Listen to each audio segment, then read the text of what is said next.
Muy buenos días a todos. Espero se me escuche bien. El día de hoy vamos a continuar con las actividades correspondientes al tercer día de trabajo de este coloquio realizado por los compañeros de la licenciatura en Filosofía de la Academia de Filosofía de la Facultad de Humanidades de la Universidad Autónoma del Estado de México. Y pues nada, en este tercer día de actividades tenemos el tremendo gusto. Es de verdad, créanme, un gran gusto, un gran placer para mí poder presentar a un filósofo español. Sí me voy a permitir trascender un poquito la idea. Eh, por lo general estamos acostumbrados a que estas charlas de naturaleza académica, pues por lo general son profesores muy de gran talla, profesores muy talentosos, compañeros profesores brillantes, pero el día de hoy tenemos la fortuna de que va a charlar con nosotros un filósofo español muy destacado. Yo me atrevería a decir de los filósofos españoles vivos, más trabajados, más comentados en España y en América Latina. Su obra, ya aparte de gran valía, una obra ya bastante extensa, que se ha visto enriquecida en los últimos años con la muy novedosa traducción de la obra de Nietzsche para Editorial Tecnos. Ya nos hemos acostumbrado a las traducciones clásicas que a nosotros llegan por parte de Editorial Alianza. Diego Sánchez Meca se ha dado esta tarea titánica de volver a traducir todo Nietzsche para Tecnos. Una traducción fantástica. Justo ahorita aquí tengo a mi lado uno de los volúmenes. Y nada, pues les comento, hay dos libros en particular. Le comentaba a nuestro invitado el día de hoy que yo disfruto mucho, uno que uso para mi curso de antropología filosófica en primer semestre. Es este texto publicado, si no me equivoco, por la UNED de Madrid, donde trabaja nuestro compañero Diego Sánchez. Se llama La historia de la filosofía como hermenéutica, texto que de verdad recomiendo, un texto que da mucha luz a los chicos que van llegando.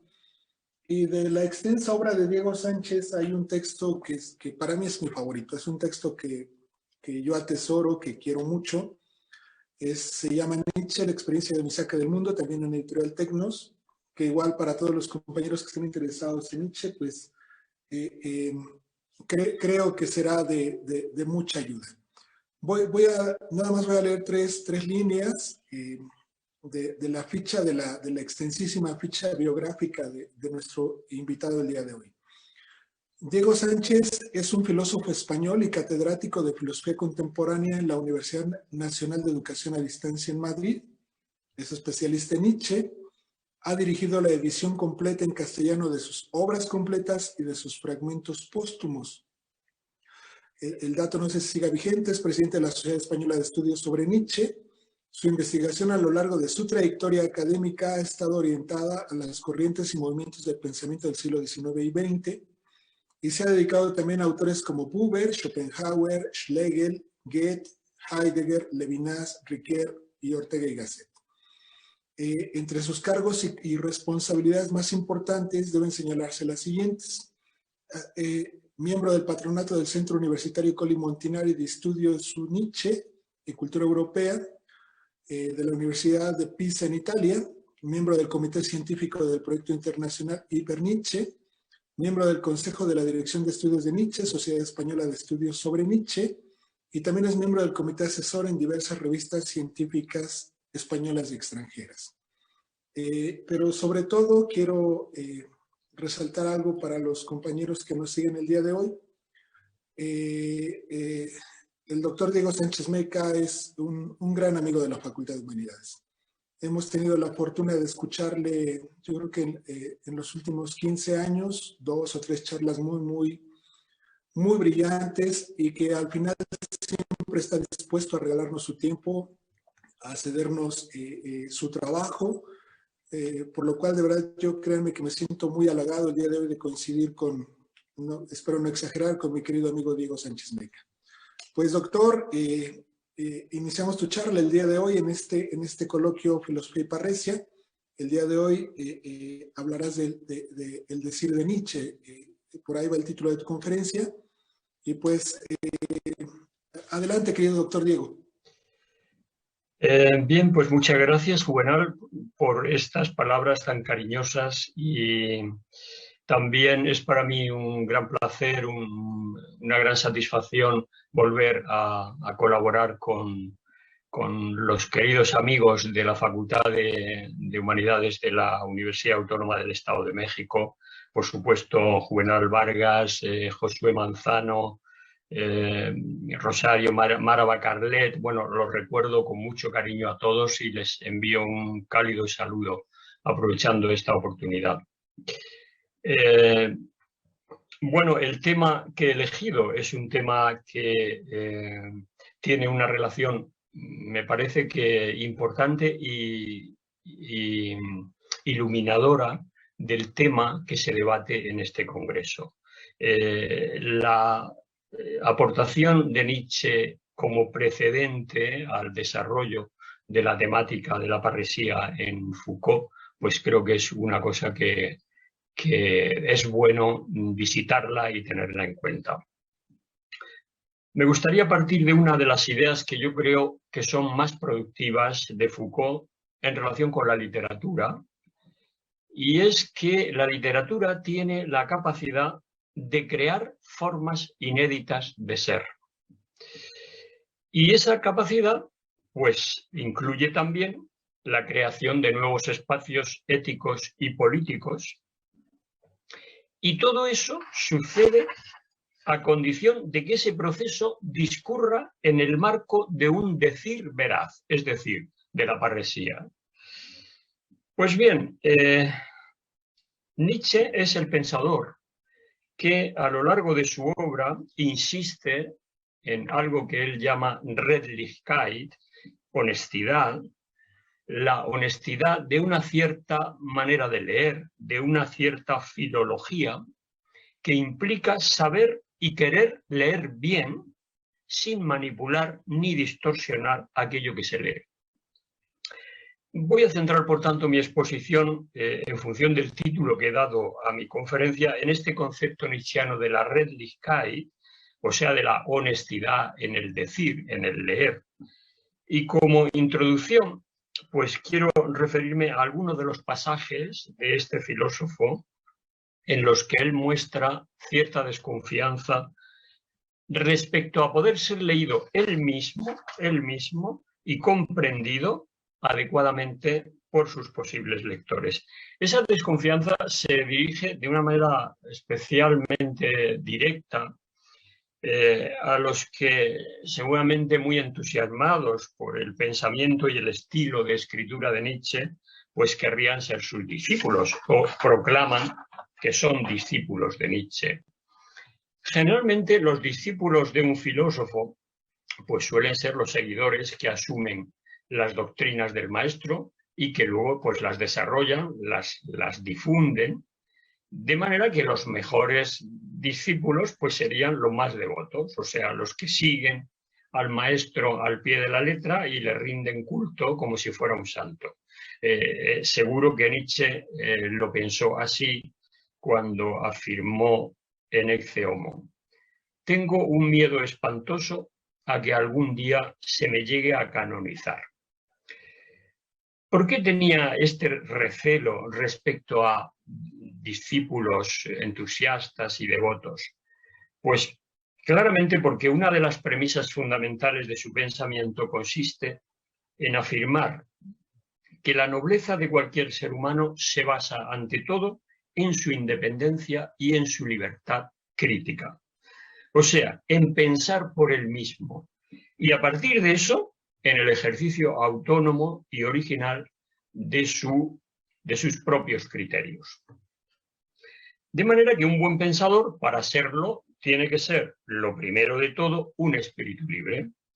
Y esto significa que en vez de aceptar las doctrinas y las ideas de un maestro y creer en ellas como verdades, pues lo que tiene que hacer es leer bien él mismo los fenómenos y los textos aprender por él mismo a interpretar el mundo, la historia y sobre todo el cuerpo, puesto que ser filósofo no es otra cosa que dominar y practicar continuamente el arte de leer bien y de descifrar enigmas verazmente. Ya Lutero empezó su guerra contra el catolicismo de Roma, defendiendo la libertad y la autonomía del individuo para interpretar por él mismo las escrituras. Es decir, Lutero se oponía directamente y con mucha decisión a la fe ciega en los dogmas impuesta y exigida por la autoridad del clero romano. Pues bien, esta es también una de las mayores lecciones de la reflexión de Nietzsche, la cual se complementa con otra que no es menos importante, que es la siguiente, la del aprendizaje de esa independencia y de esa libertad como primera exigencia para ser un buen pensador.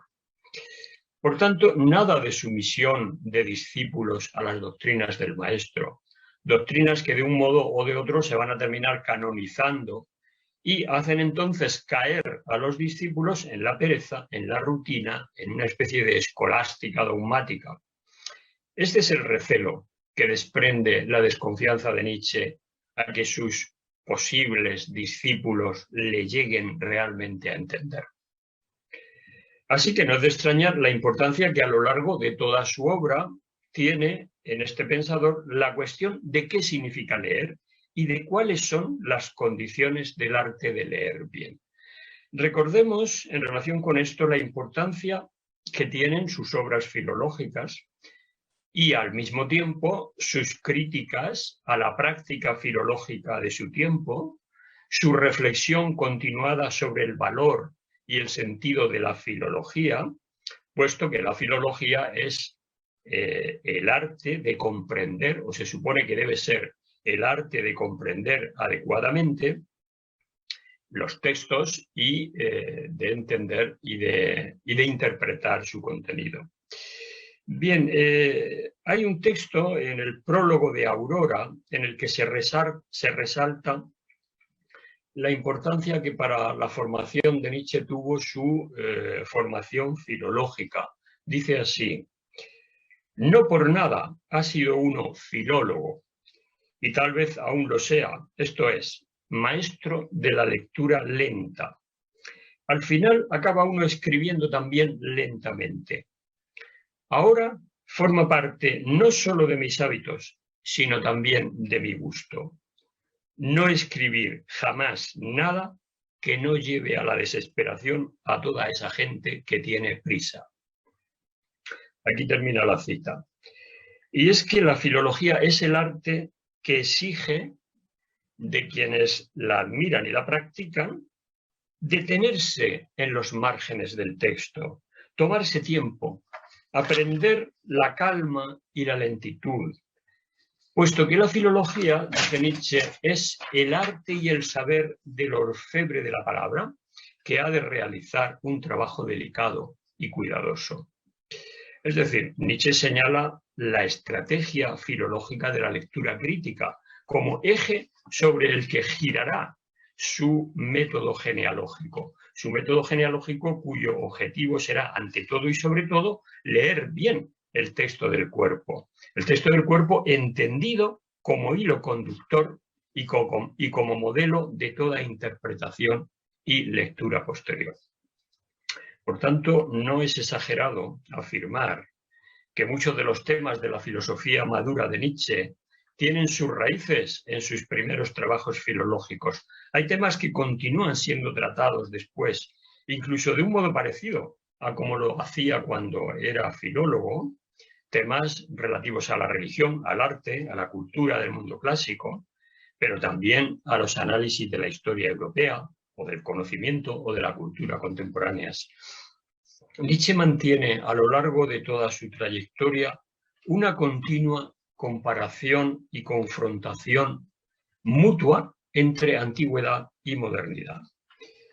Y en este sentido, la noción de nihilismo es la que le va a permitir darse cuenta de qué implicaciones tiene nuestra diferencia respecto de los griegos ¿Y por qué eso que es tan propio de la filología clásica, que es una reivindicación del clasicismo, del modelo de la antigüedad frente al mundo moderno, pues puede no tener el aspecto de una pretensión ridícula y anacrónica?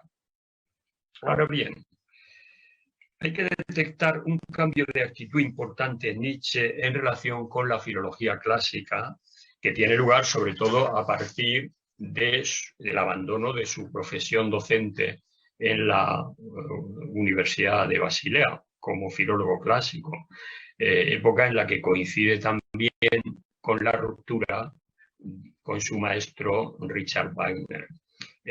Bajo la influencia de Wagner, el joven Nietzsche filólogo había tratado de llevar a cabo un ejercicio filológico en el que el mito y la intuición estética debían primar sobre la comprensión científica. Esa era una de las grandes ideas de Wagner, que contradecía frontalmente el rigor científico que practicaba la filología clásica y que Nietzsche, por agradar a Wagner, asumió con un coste para él muy grave.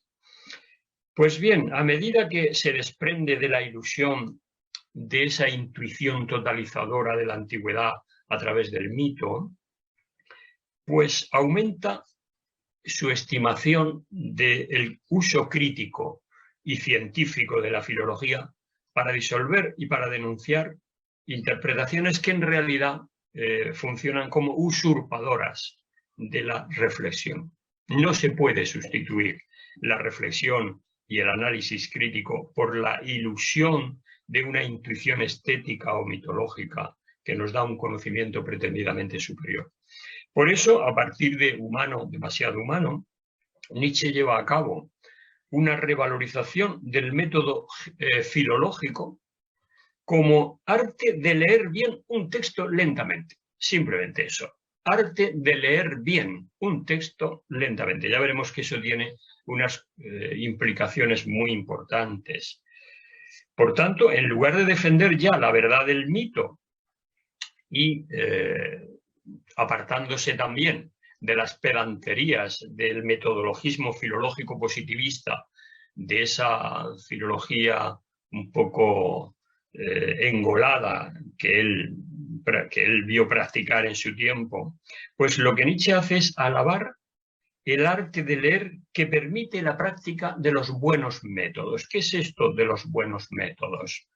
Hay un texto que dice así, que está en uno de los escritos filológicos, dice: la reconstrucción y corrección de los textos, junto con su interpretación, practicadas en un gremio como el gremio filológico durante siglos, han permitido finalmente encontrar hoy los métodos correctos, los buenos métodos.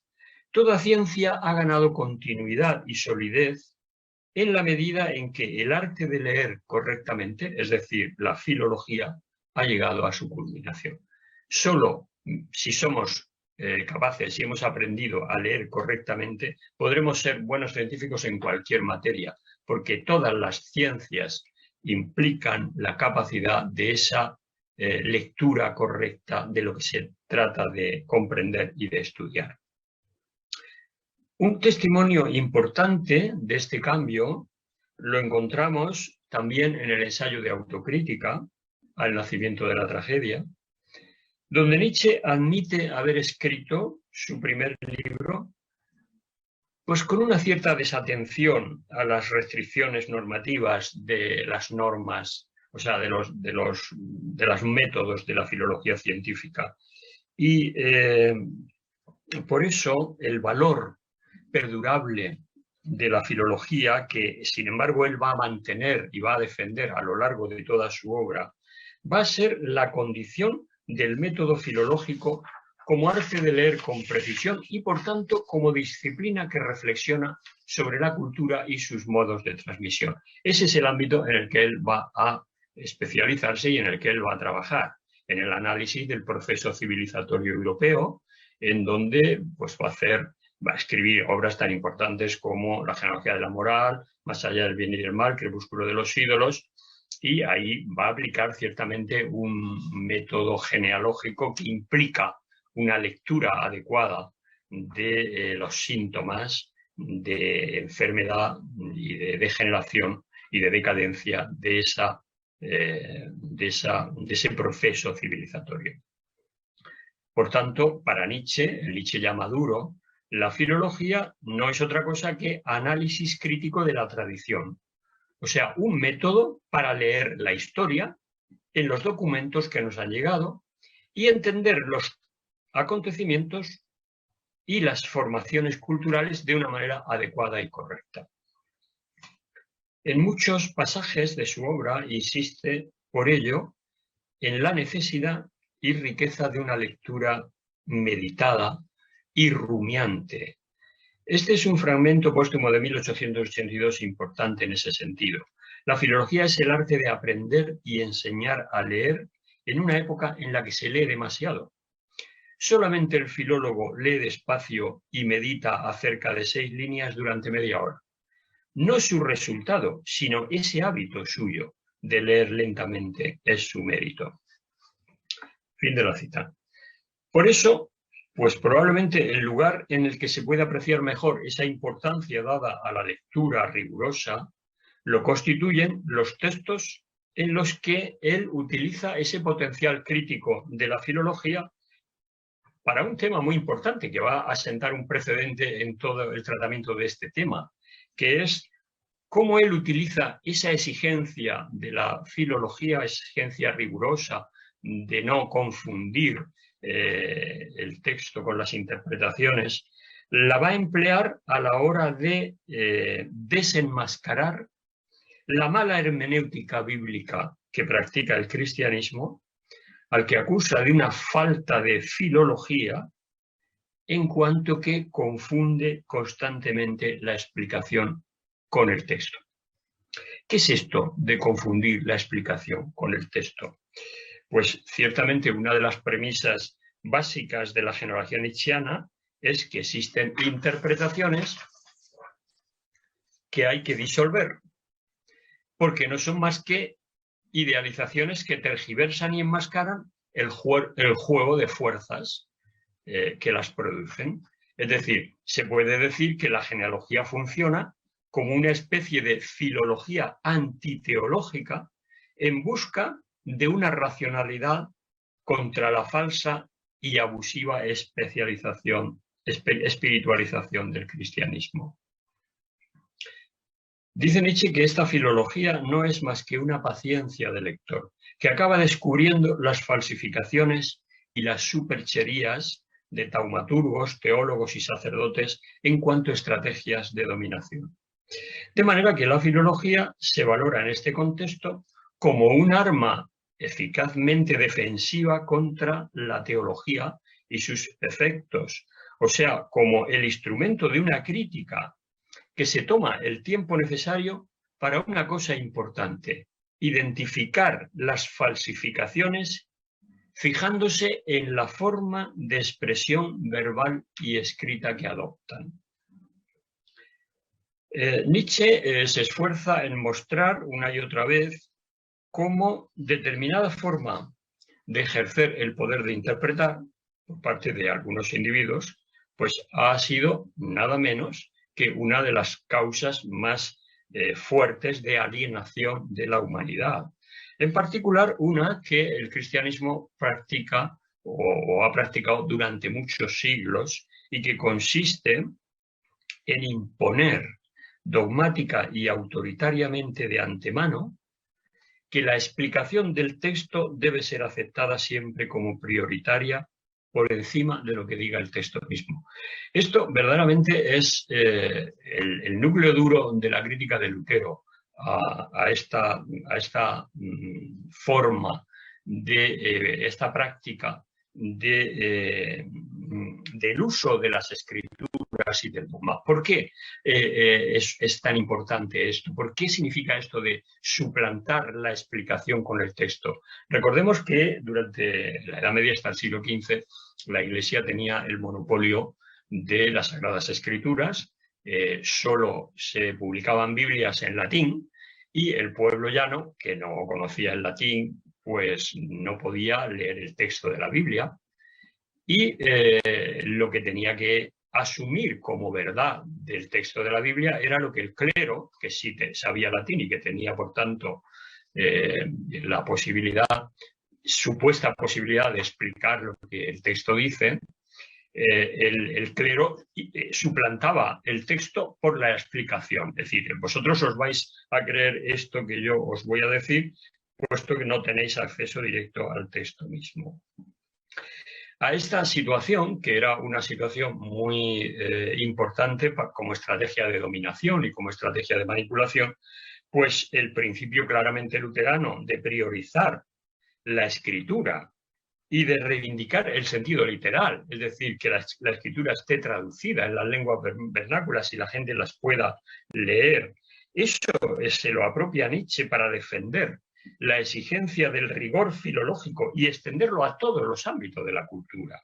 Esto es lo que está debajo de su lucha contra la tradición hermenéutica judía y cristiana de la alegoría, todo el tema de la alegoría, que es muy importante en Nietzsche, es decir, la alegoría, o sea, contra la invención de la interpretación figurada, libre, como principal artilugio de la casta sacerdotal para monopolizar en su provecho el mensaje de las Escrituras.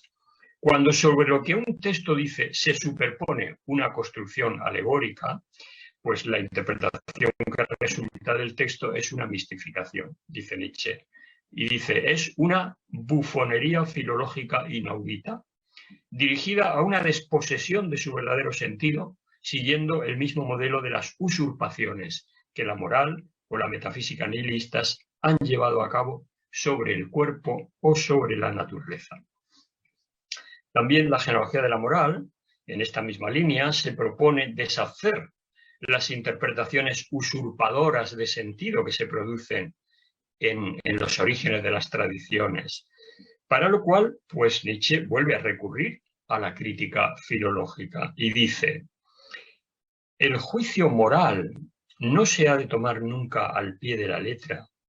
Como tal, lo único que contiene siempre es incomprensible.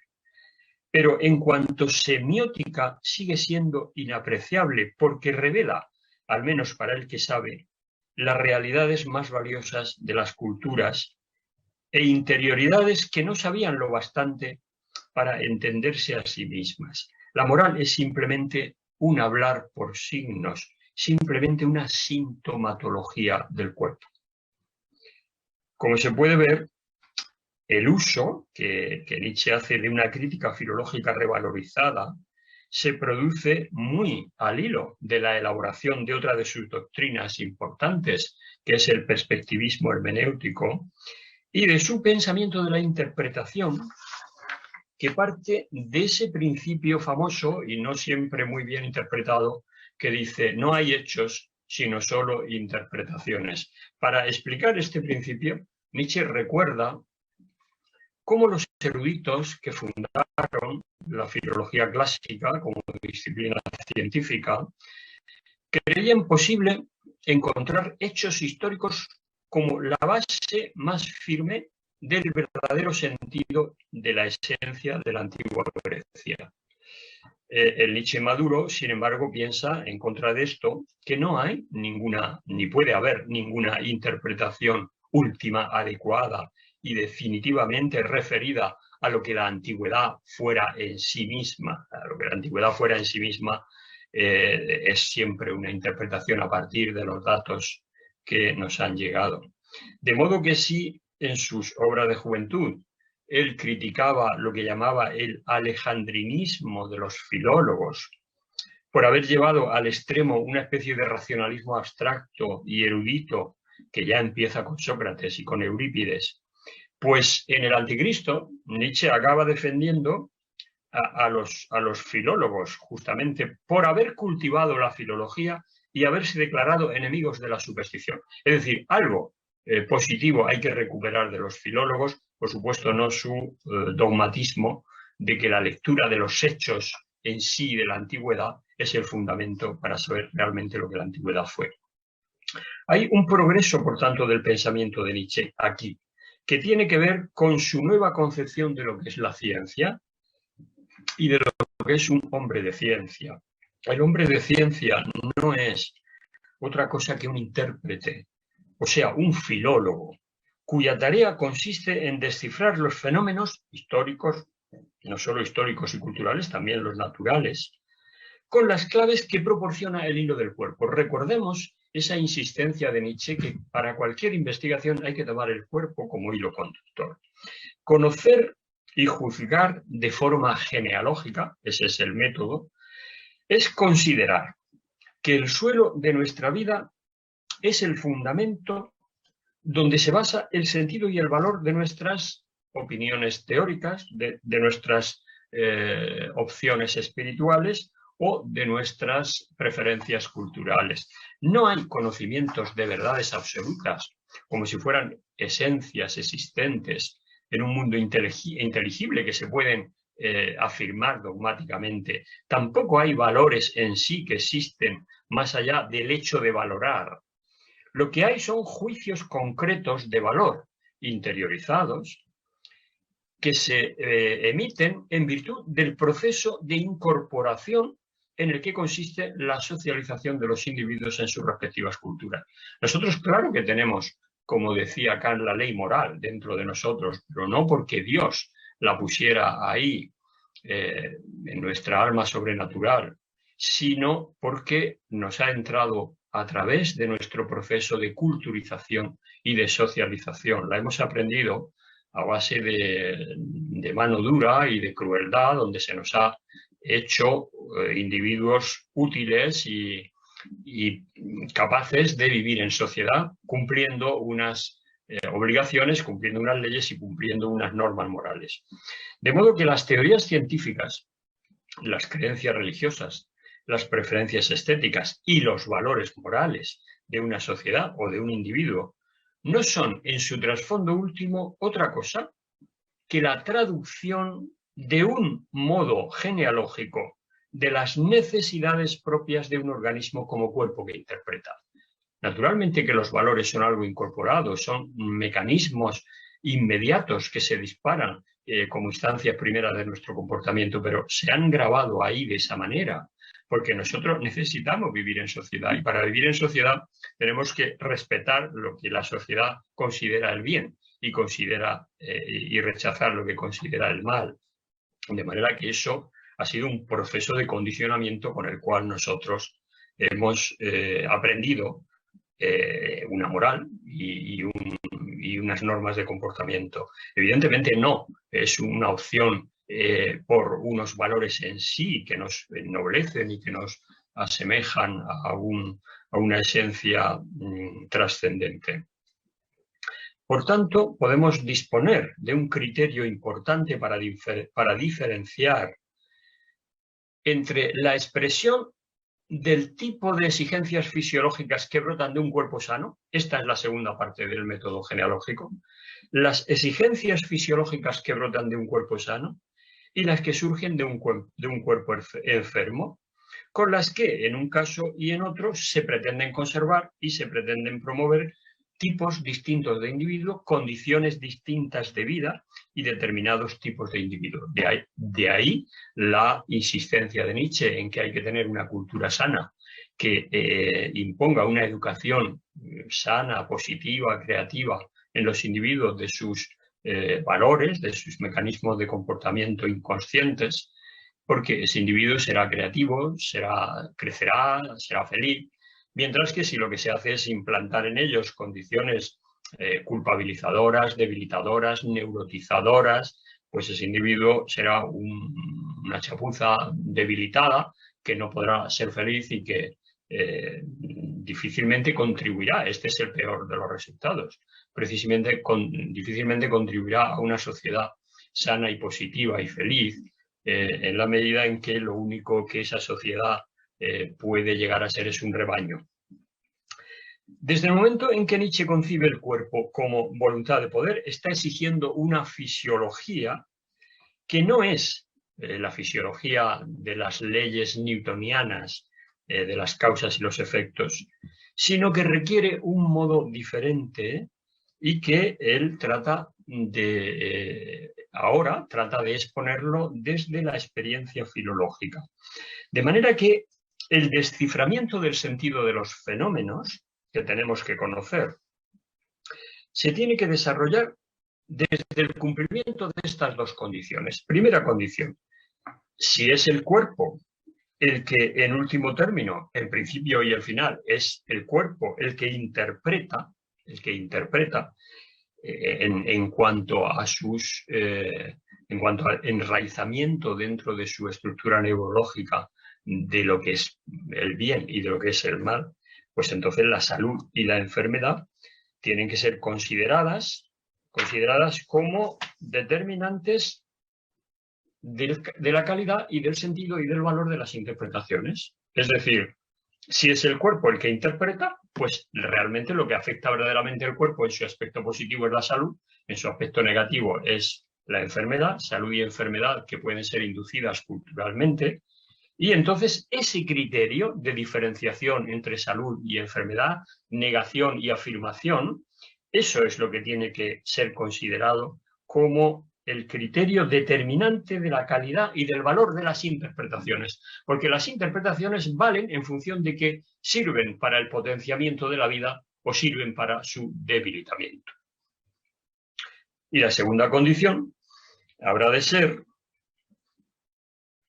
en el ejercicio mismo de la práctica interpretativa, en el ejercicio mismo del hecho de interpretar, que es el cometido principal del investigador, y en la explicitación de cómo funciona, dónde se habrá de aplicar el criterio para diferenciar una buena y una mala interpretación. Es decir, el criterio ya lo hemos definido y ahora vamos a ver la operatividad, cómo se aplica, cómo se maneja.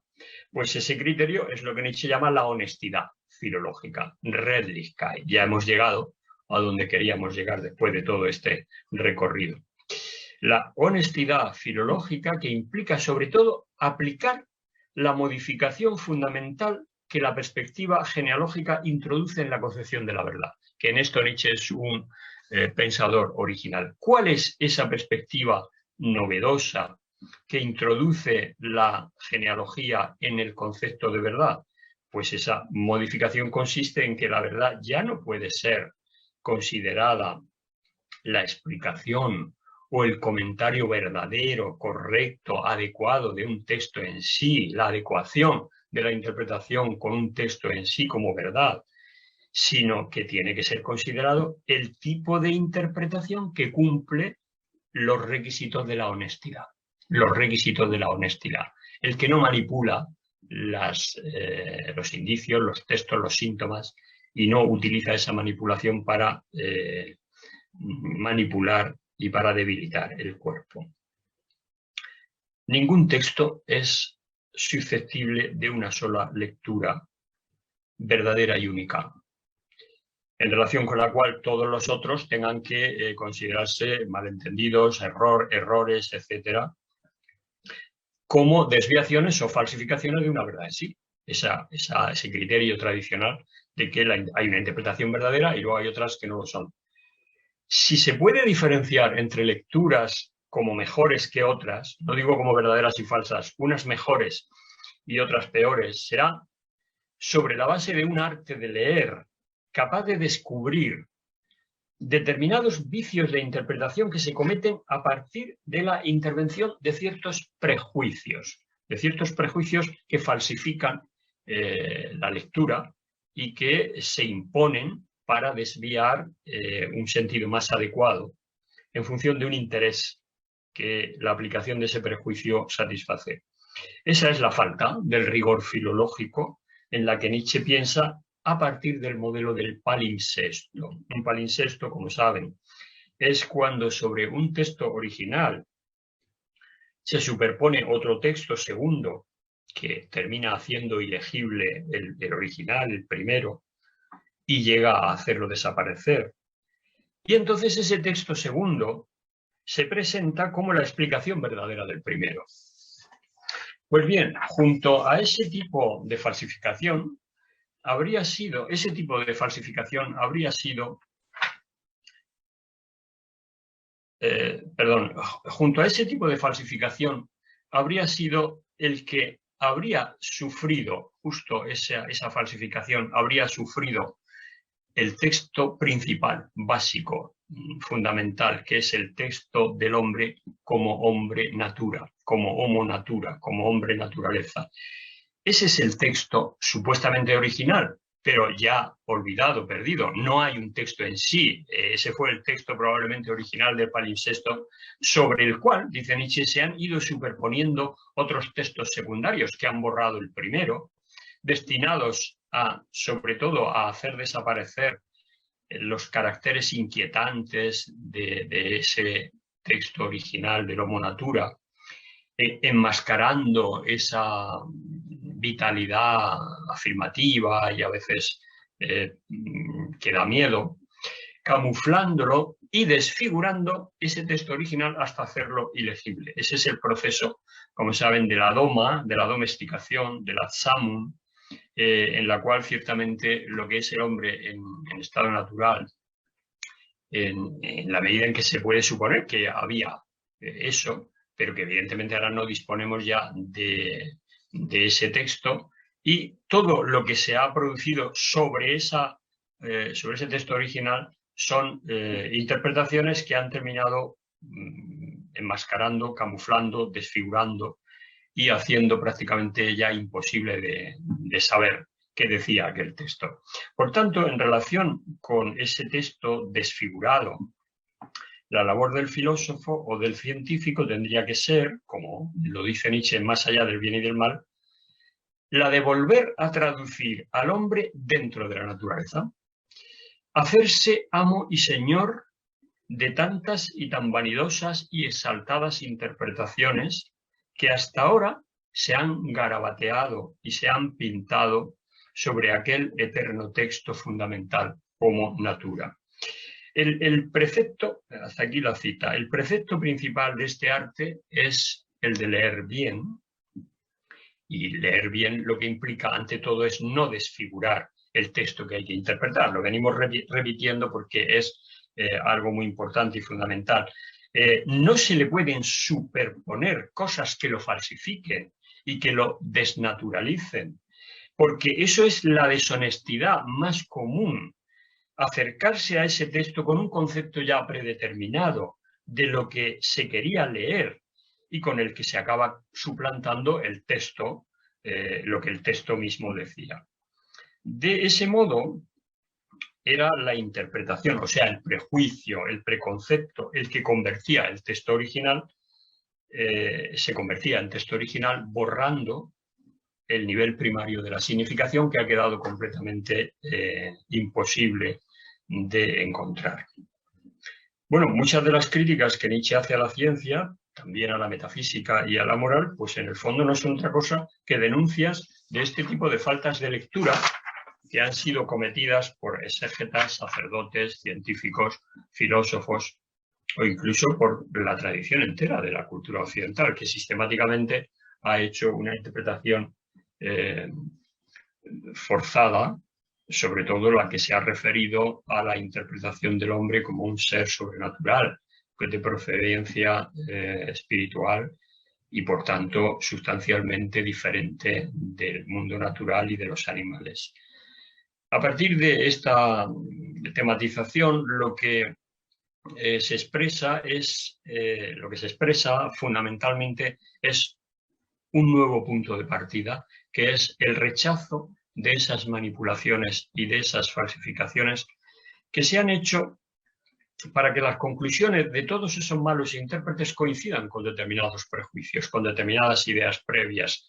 Nietzsche se esfuerza, por tanto, en llamar la atención sobre interpretaciones distintas, mucho más honestas, mucho más escrupulosas y respetuosas con el texto. Decía yo antes que una de las condiciones principales para leer bien y, por tanto, para pensar bien, era pensar con libertad.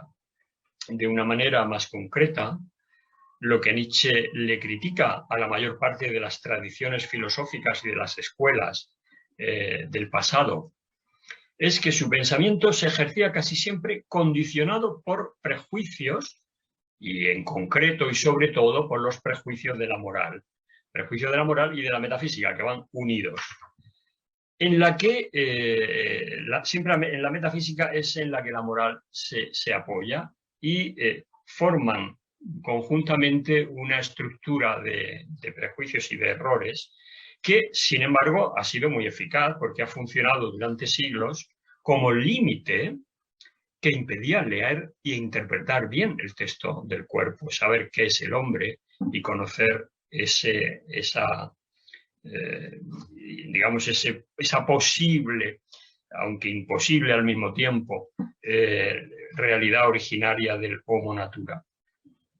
De ahí su incansable lucha contra el moralismo ascético y el dualismo metafísico y dogmático, que es el caballo de batalla principal de las obras críticas de Nietzsche. Para Nietzsche, una de las primeras tareas del que busca el conocimiento es precisamente desenmascarar los prejuicios que condicionan y falsean el significado de los textos y el significado de los fenómenos e impiden la adecuada comprensión de las cuestiones y de los problemas que están ahí y que es conveniente abordar. Pues bien, la mayoría de esos prejuicios proceden del ámbito de la moral. Y esto explica la enorme atención que Nietzsche presta a la moral en su obra. Me parece, aunque solo sea de pasada, advertir que esa crítica a la moral, desde luego, no pretende abolirla. El objetivo no es destruir la moral para defender la inmoralidad o la moralidad, como algunos han creído que era la intención de Nietzsche, sino que el objetivo de esa crítica a la moral consiste en diseñar y dar paso a una moral que sea positiva para desarrollar las potencialidades vitales y existenciales del hombre, y para eso tiene que ser una moral no dogmática. Esa es la primera condición. Tiene que ser una moral que no se conciba a sí misma como absoluta y universal. Claro, esto es complicado, porque lo que precisamente caracteriza a la moral occidental es que se considera como universal. No estamos excluidos ninguno. Nietzsche lo que considera es que frente a esa universalidad de la moral, lo que hay es que establecer y partir de una diferencia entre lo bueno y lo malo en relación con cada circunstancia histórica. Esto es muy fácil de comprender. Todo el mundo sabe que la verdad a cualquier precio no es siempre la mejor opción en una situación. Hay veces que la mentira tiene más valor que la verdad. Esto lo dice Nietzsche así, literalmente.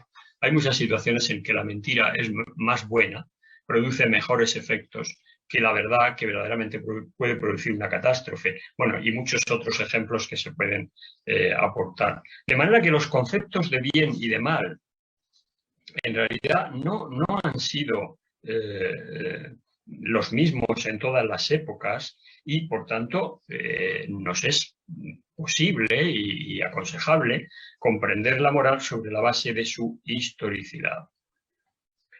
La moral es una parte más de la cultura y ha habido tantas morales como culturas que han tenido y tienen cada moral en esa cultura una evolución histórica. Por tanto, hay una pluralidad ahí de contenidos y de ejemplos, y eso de una moral absoluta y universal, pues no es desde luego una cosa real. Para Nietzsche, por tanto, hay que comprender la moral a partir de la función vital, que es insustituible, ciertamente, para la evolución de la cultura. O dicho de otro modo, las prescripciones morales se tienen que entender como condiciones de existencia y como exigencias del progreso humano y de la buena vida en comunidad. Representa, por tanto, una gran liberación comprender de ese modo la moral, en lugar de como una serie de límites dogmáticos a nuestro comportamiento y a nuestro pensamiento. Es decir, comprenderla como una creación humana al servicio de la humanización del individuo, de su elevación, de su dignificación como persona. Pues bien, dicho esto, es muy importante advertir que este cambio tan liberador en relación con el significado de la moral no habría sido posible entreverlo, dice Nietzsche, sin una determinada intervención y uso de la ciencia, que también es otra creación del espíritu humano, y otra esfera importante de la cultura. Es decir, esa Redlichkeit en la lectura de los fenómenos y de los textos de la que vengo hablando, y esa pasión del conocimiento que Nietzsche considera como los dos rasgos más distintivos del espíritu libre, en contraposición con la necesidad de la fe. Esa Redlichkeit, digo, se ha nutrido, se ha alimentado y se sigue alimentando de la ciencia empírica, no de una metafísica, y sobre todo de una metafísica con trasfondo teológico, que afirma dogmáticamente la existencia de un mundo suprasensible en donde está la verdad superior. De la ciencia empírica, que es la que nos enseña mejor que para el espíritu libre la verdad no es otra cosa que la búsqueda de la verdad, esa es la opción que ahora puede ayudarnos a superar justamente esa situación que no resulta precisamente positiva para el desarrollo de la vida y de los individuos.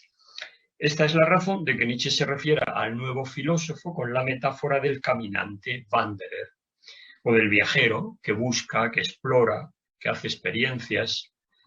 En esa búsqueda del conocimiento y de la verdad, ese caminante se deja guiar por la ciencia, pero justamente porque la entiende como algo que no es dogmático, pero sin embargo es antimetafísica. Es un tanteo, es abierta a un progreso que se puede ir modificando, que va escalón por escalón, pero en cualquier caso no cierra la afirmación de la verdad como una metafísica. Las ciencias empíricas tienen una disciplina y una sobriedad que les permiten leer mejor los fenómenos y los textos y son por ello instrumentos más útiles en la tarea de destrucción de las ilusiones y de los engaños sobre los que se ha fundamentado la filosofía dogmática. Y además aportan la perspectiva adecuada para identificar el tipo de verdad a la que nosotros podemos aspirar dentro de este perspectivismo del que nos estamos refiriendo. Es una verdad que se busca continuamente y que nunca se llega a poseer. Y por tanto, lo importante es la riqueza y la experiencia que esa búsqueda incesante nos aporta. No obstante, y a pesar de esta valoración, que es una valoración muy positiva que Nietzsche hace sobre todo en el periodo segundo de su obra, él no cree que haya que concederle un privilegio a la ciencia de quedarse al margen de la crítica. No. También hay que hacer una lectura crítica de la ciencia. ¿Por qué? Pues porque también la ciencia, en cierto modo, no tanto, pero en cierto modo, lo mismo que la moral, es una parte de la cultura. Y como tal, se deja condicionar, a su vez, por la influencia de la moral y por la influencia de la metafísica. Y en esa medida se tiene que purificar también por el fuego de una lectura honesta y de una crítica liberadora. Por ejemplo, tenemos una prueba de ello en la importancia que Nietzsche, como pionero, concede a los fenómenos inconscientes en el dinamismo psicológico y mental humano frente al racionalismo predominante en la ciencia de su tiempo. Es decir, en esta importancia que él concede a los impulsos y al cuerpo, con la que se está anticipando a Freud y al psicoanálisis, Nietzsche se opone a casi la totalidad de la tradición filosófica y científica anterior.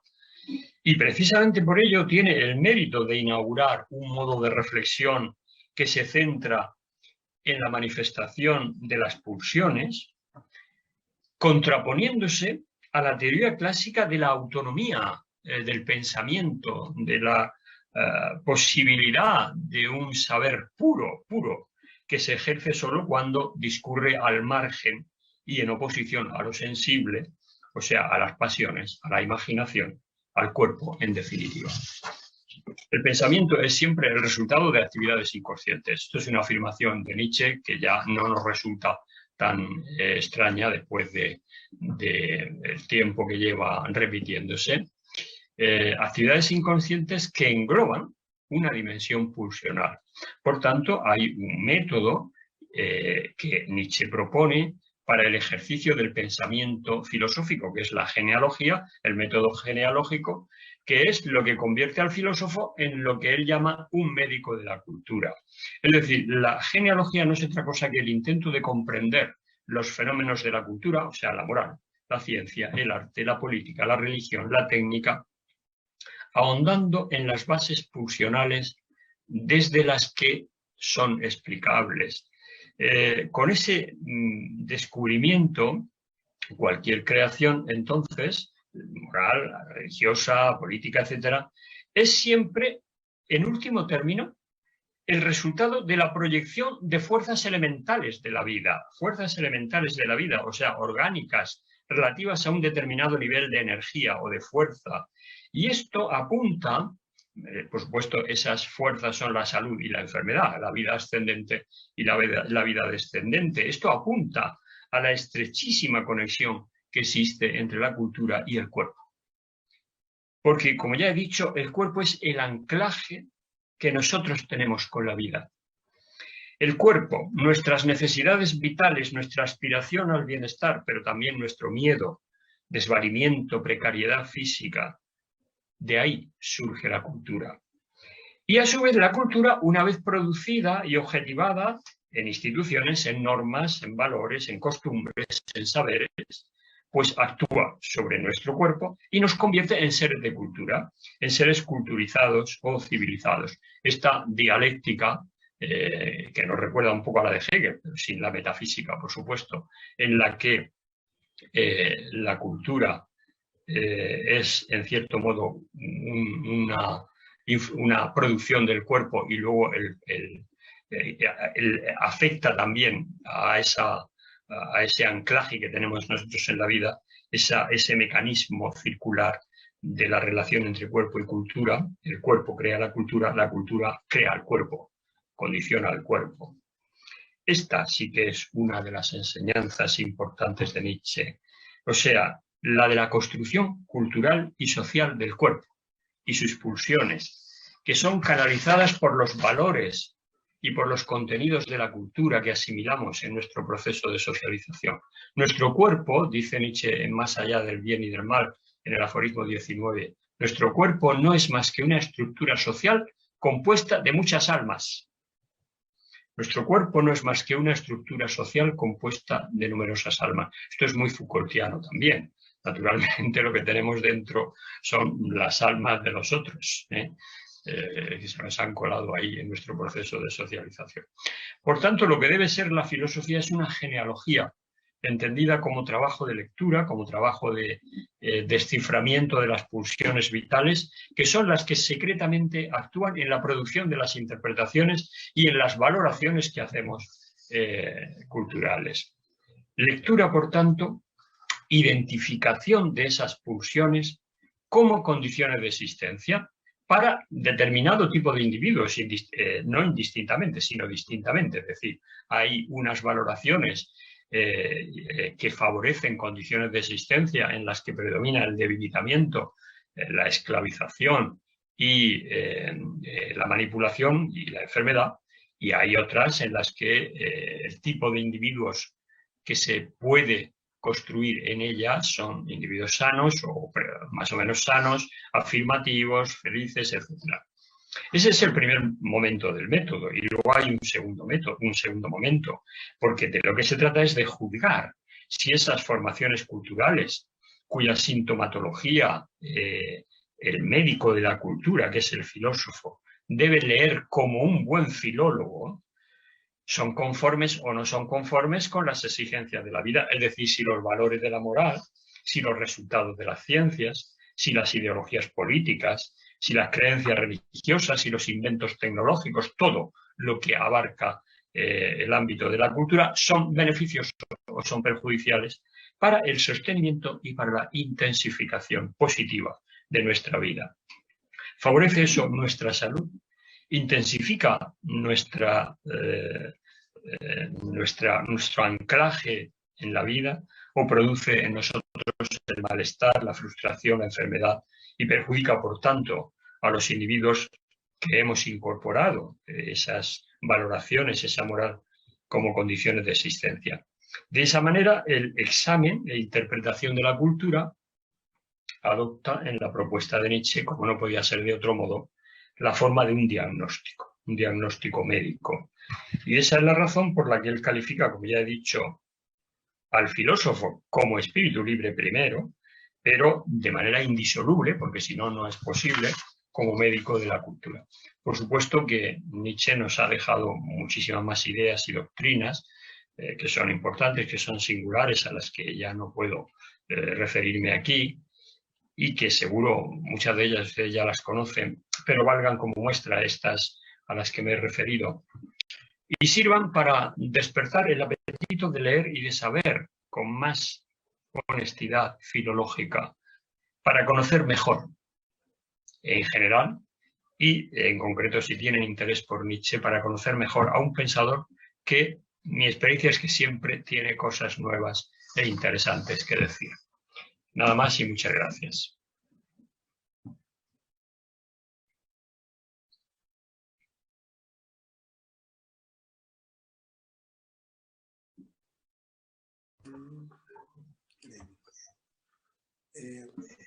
Ahí estamos. Antes que nada, agradecer al doctor Diego Sánchez Meca su exposición extensa, clara, y que al final yo coincido con él, permite acercarnos, permite una nueva forma de considerar a este pensador tan importante en la historia de la filosofía. Bueno, sin más, me gustaría comentar lo siguiente. Tenemos todavía unos minutos. Vamos a abusar de la generosidad del doctor Diego Sánchez. Y sé que nos siguen por Facebook, aquí también por Zoom, y no sé si en alguna otra plataforma, pero bueno, ya el anfitrión Hugo nos va a indicar. Me gustaría aprovechar estos minutos para...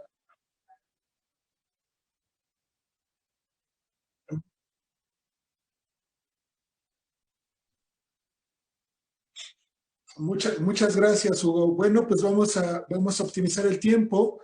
Me gustaría saber si hay alguna pregunta, algún comentario, alguna inquietud. Es momento de aprovechar la presencia del doctor Diego Sánchez. Si alguien desea preguntar, bueno, es el momento. Ya tenemos aquí la primera intervención. Nuestro compañero Juan Carlos Salomé tiene la mano levantada. Adelante, Juan Carlos. Hola a todos, muchísimas gracias al doctor Diego Sánchez Meca.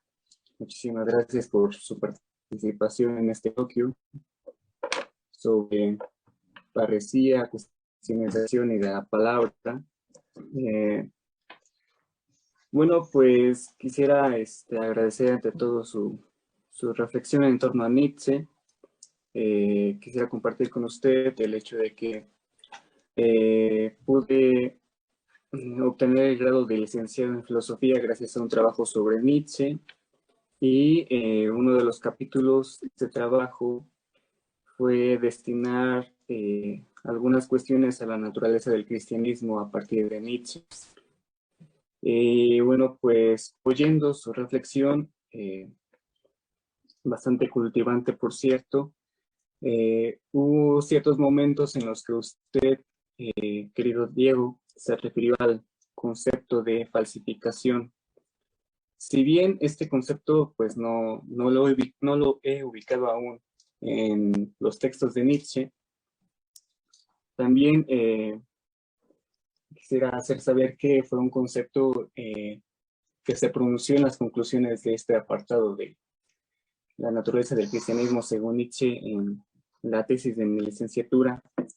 Y sobre todo, pues este concepto de falsificación lo relacioné con tres lugares, ¿no? En primer lugar, podríamos decir que el cristianismo a partir de Nietzsche falsifica el mundo y la vida.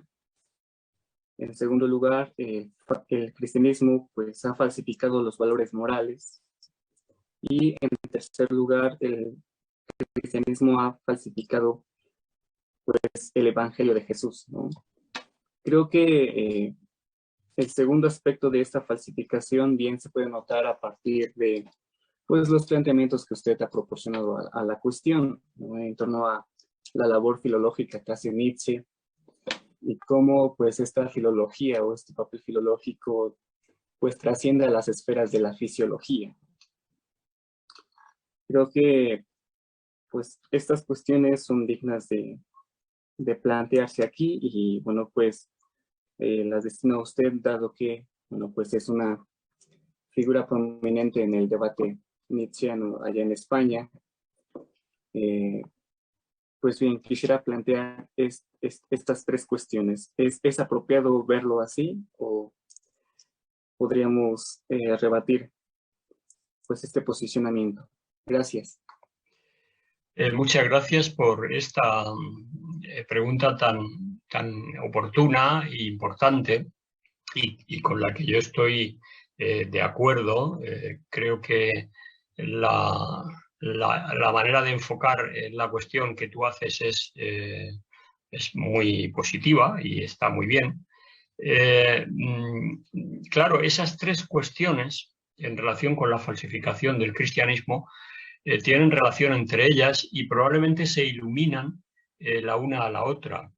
La falsificación del cristianismo, yo creo que hay que empezar por lo que dice el anticristo y que tú has nombrado, de qué forma el cristianismo original, la doctrina de Jesús,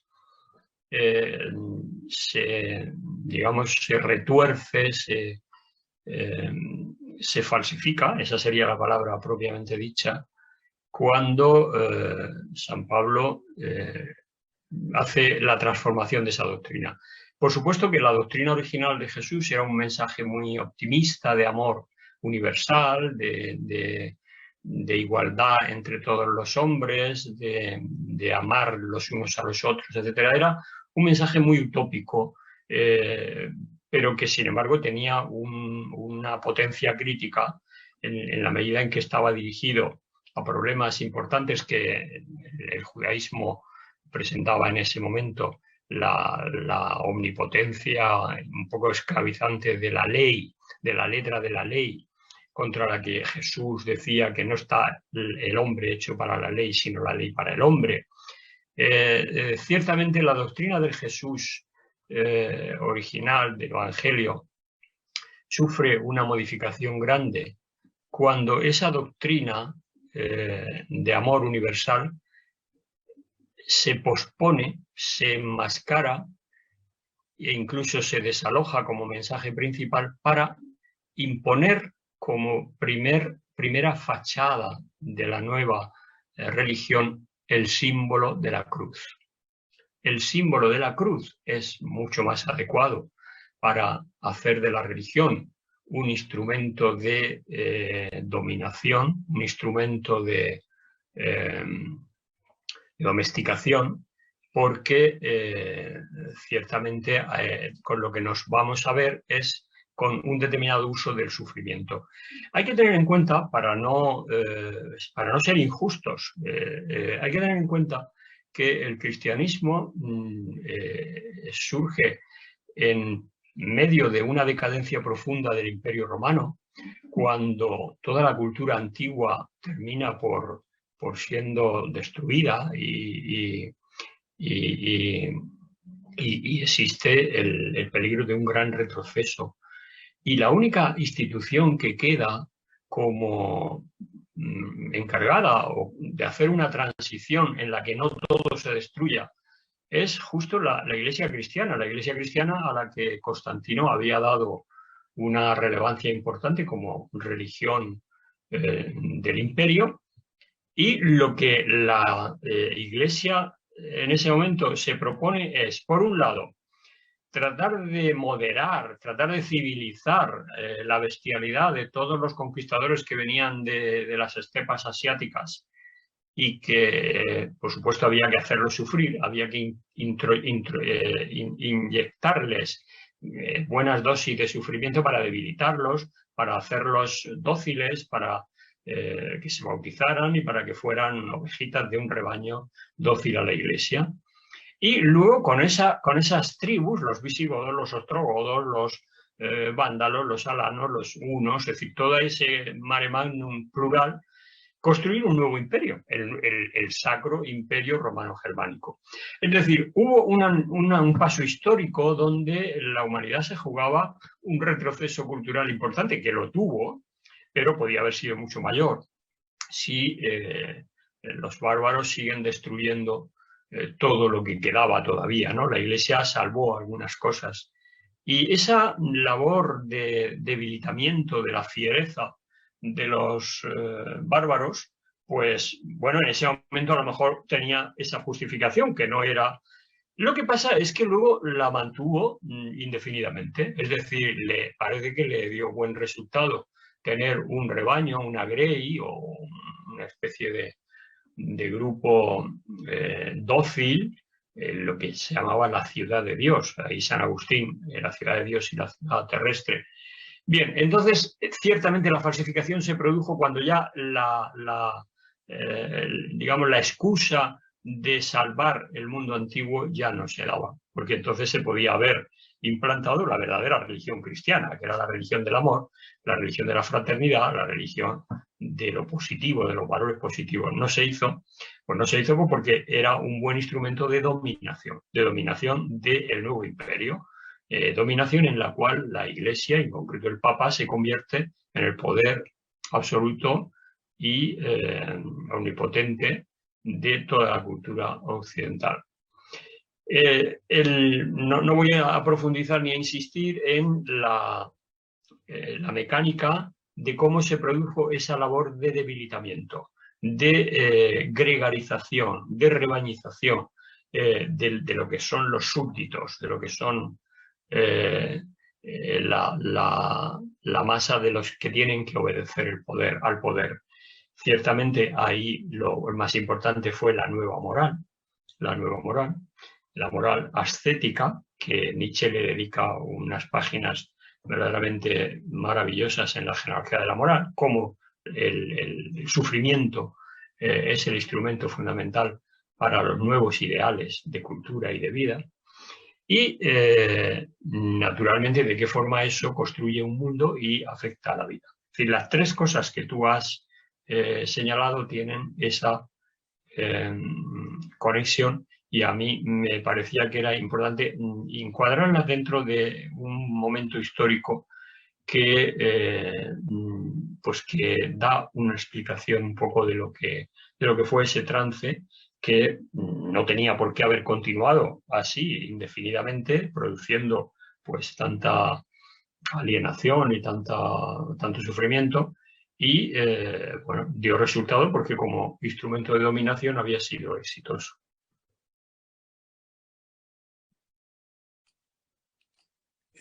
Muy bien, muy bien. Muchas gracias, doctor. Mira, aquí tenemos otra participación. Me imagino que es de alguien que nos sigue por Facebook, de Israel Sandoval. Él pregunta lo siguiente: ¿qué nos diría en este momento Nietzsche cuando la sociedad está evadiendo a su médico del alma en la necesidad de evitar lo que concierne al descubrimiento de esa verdad, y que nosotros tendemos a la inmediatez del conocimiento y tener verdades inmediatas? Reitera la pregunta: ¿qué diría Nietzsche al respecto en este momento? Madre mía, esa es una pregunta, digamos, una pregunta muy difícil de contestar. Lo que él diría, también tenemos que tener en cuenta que cuando nosotros recurrimos a Nietzsche para que nos ilumine respecto a problemas que tenemos en nuestro mundo, ciertamente nuestro mundo tiene ya no mucho en común con el mundo de Nietzsche, es decir, desde el siglo XIX hasta el siglo XXI, los cambios que se han producido en nuestra cultura y en nuestra civilización han sido tan grandes que yo creo que a Nietzsche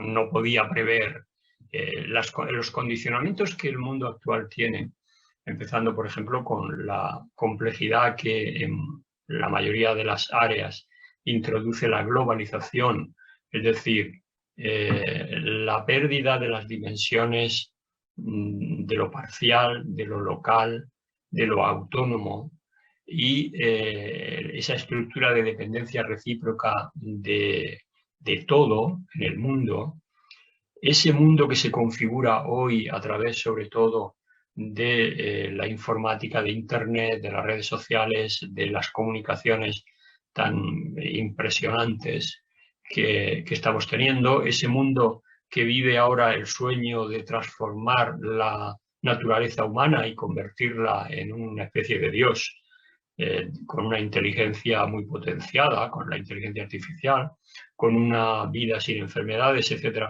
Y nosotros vivimos un mundo que ya nada tiene que ver con el de Nietzsche. Los problemas que ahora mismo tenemos, estos que, por supuesto, siempre Nietzsche nos puede enseñar muchas cosas, porque él habla de la naturaleza humana, él habla de la cultura, él habla de la historia, que a fin de cuentas es lo que nos ha traído aquí. Pero buscar luz acerca de esa necesidad que nosotros tenemos, por ejemplo, de verdades inmediatas, nos puede decir algo, pero probablemente no nos resuelve el problema. Me imagino, por ejemplo, si aplicamos eso a cómo hacer frente a ese uso peligroso y terrible que se hace de las fake news, ¿no? Individuos que piensan que con decir una cosa, aunque sea una barbaridad, pues como le he dicho yo, y es lo que yo pienso, pues vale lo mismo que si lo hubiera dicho una persona razonable que dice algo con sentido, ¿no? Nosotros necesitamos una cierta orientación para liberarnos de ese caos y saber distinguir entre lo que nos puede servir y lo que nos puede perjudicar. Pero ese criterio ya no puede ser el tradicional, contra el que Nietzsche, digamos, arremetía. El criterio tradicional es que la verdad es la coincidencia o la adecuación entre lo que se dice y lo que es la realidad, y la falsedad o la mentira es lo que no coincide con la verdad. Eso ya no se puede aplicar. Hay que aplicar, y en esto probablemente Nietzsche sí es una ayuda. Hay que aplicar si eso que se nos presenta como alguien que lo está defendiendo, una tesis, un proyecto, verdaderamente es bueno para la vida, es decir, sirve para afirmar la vida, sirve para librar a la gente de la alienación, del sufrimiento, de la pobreza, o bien lo que hace es aumentar el sufrimiento, la desigualdad, la maldad del mundo. Eso es un criterio, desde luego. Y si nos acostumbráramos a dejarnos el tema de la adecuación y a hablar en estos otros términos, es decir, a ver, lo de la inteligencia artificial, vamos a plantearlo en ese sentido. ¿Es bueno para la vida o no es bueno para la vida? Pues ahí hay una discusión muy rica y muy interesante, ¿no? Y que permite muchos matices, ¿no? No sencillamente porque es un gran invento del ser humano ya tiene que ser bueno. Las bombas atómicas, cuando se hicieron, plantearon este problema. ¿Hay que destruir el invento como tal o pueden ser buenas? Bueno, fueron buenas puntualmente porque asesinando a toda la población de Nagasaki y de Hiroshima se terminó la guerra mundial. Yo no creo que eso sea una justificación que hiciera posible eso, ¿no? Pero no se han destruido. Y ahí está, y ahí las tenemos como una amenaza que sobrevuela sobre nosotros y que puede acabar con la humanidad en un momento de crisis profunda, ¿no?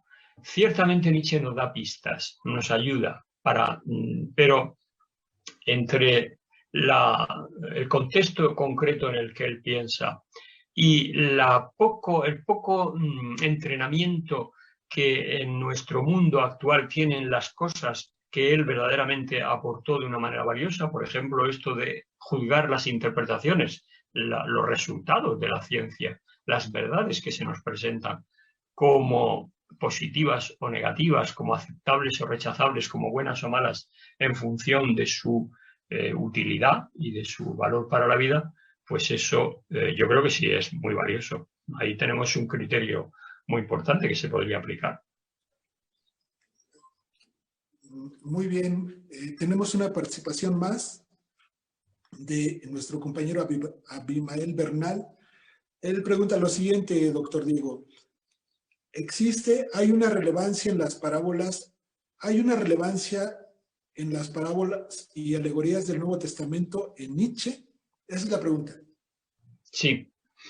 Bueno, por supuesto, Nietzsche no solo son las parábolas y las alegorías. Nietzsche toma muchas cosas directamente del Nuevo Testamento, aunque también utiliza muchas de los pasajes del Antiguo Testamento como motivo para hacer la crítica del cristianismo. En el Zaratustra nosotros encontramos muchas referencias a determinadas cosas que se dicen en el Evangelio, y que Nietzsche, desde el punto de vista de su antievangelio o de su crítica a la cultura occidental, pues comenta en un sentido negativo. Pero en el sentido positivo también es importante.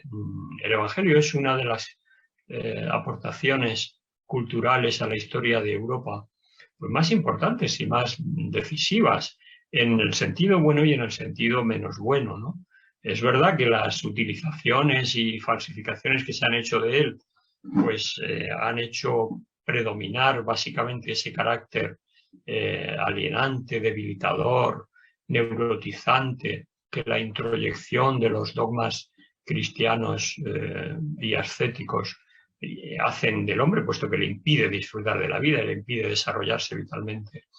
Pero el cristianismo también tiene cosas buenas, ¿no? Es decir, no ya solamente esa doctrina del amor universal, sino también, por ejemplo, esta a la que me he referido antes, en el sentido de que el hombre debe ser un fin último, pero no en el sentido kantiano, sino porque Kant no estaría de acuerdo con esta interpretación que hace Nietzsche del Evangelio. Me refiero a la interpretación que antes he dicho, de que el hombre es siempre el fin en sí mismo. Es decir, la vida humana, la vida, lo que potencia la vida, lo que aumenta la vida, lo que mejora la vida, ese es el criterio de discriminación de lo bueno y lo malo. Y, por tanto, las leyes, por ejemplo, que en nuestro mundo, con esta burocratización y este supercontrol de todas las administraciones, hasta de lo que respiramos y cualquier movimiento que hagamos ya está fichado en no sé cuántos archivos, y bien, este supercontrol a base de eso es poner al hombre al servicio de leyes, al servicio de controles, al servicio de la construcción de un mundo en donde no haya nada imprevisible, en donde todo esté de antemano previsto y, por tanto, neutralizado en caso de que se considere una amenaza para la seguridad. Claro, así no se puede ser feliz, ni se puede progresar, ni se puede, porque no se puede hacer nada. Es decir, si no permitimos que haya un poquito de caos, un poquito de aventura, un poquito de imprevistos, pues no ejercitamos nuestras posibilidades de encontrar nuevas cosas y, sobre todo, de ejercitar nuestra libertad. Cuando tenemos una ley que sofoca por la letra, sobre todo, que es contra la que Jesús criticaba a los fariseos y a los escribas, la letra de la ley es lo que cuenta. Estamos hartos de burócratas que nos recuerdan, es que la ley lo que dice es esto, o la norma lo que dice es esto, sobre todo en las universidades. Yo la padezco todos los días, supongo que vosotros también, ¿no? Pues eso verdaderamente es un retroceso muy grande, que nos permite no explorar las posibilidades de nuestra libertad, de nuestra creatividad, y en ese sentido hay una verdad evangélica donde el hombre es verdaderamente lo valioso, lo importante, y la ley debe estar al servicio del hombre y no al revés.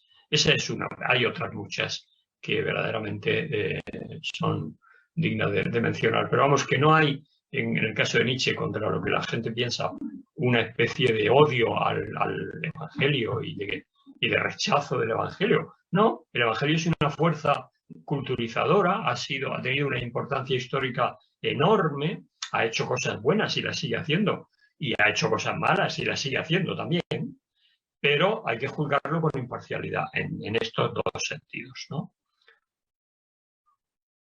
Muy bien. Bueno, abusando de tu generosidad, digo, aquí hay otra participación. me la han pasado por WhatsApp.